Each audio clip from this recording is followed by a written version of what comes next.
Everyone, আজকে তোমাদের সাথে শেয়ার করছি পনিরের একটা অসাধারণ রেসিপি, যার নাম পনির চন্তি। পনির চন্তি কেন আমি এটা ভিডিওর লাস্টে বলছি। পনিরটাকে আমি ম্যারিনেট করে রেখেছিলাম কাশ্মীরি রেড চিলি পাউডার, হলুদ এবং নুন দিয়ে। তারপরে ওটা ভেজে নিলাম। তারপরে বয়েল আলুর সাথেও ঠিক সেই মশলাগুলো দিয়ে আলুটাকেও আমি ঠিক সেইভাবে ভেজে নেব। তারপরে আমি একটা টমেটো ধুয়ে নিলাম।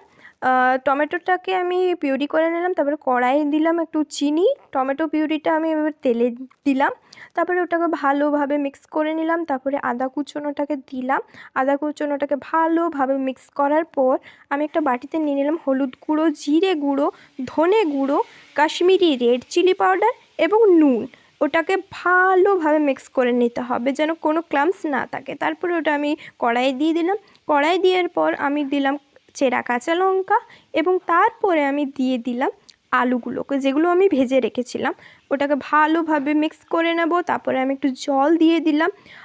তারপরে আমি দিলাম পনিরগুলোকে এবং তারপরে আমি একটু গরম মশলা দিয়ে দিলাম। আর তারপর ঢেকে রাখতে হবে। আর আমি কেন পনির জয়ন্তী নাম দিয়েছি সেটাই তোমাদের সাথে শেয়ার করব।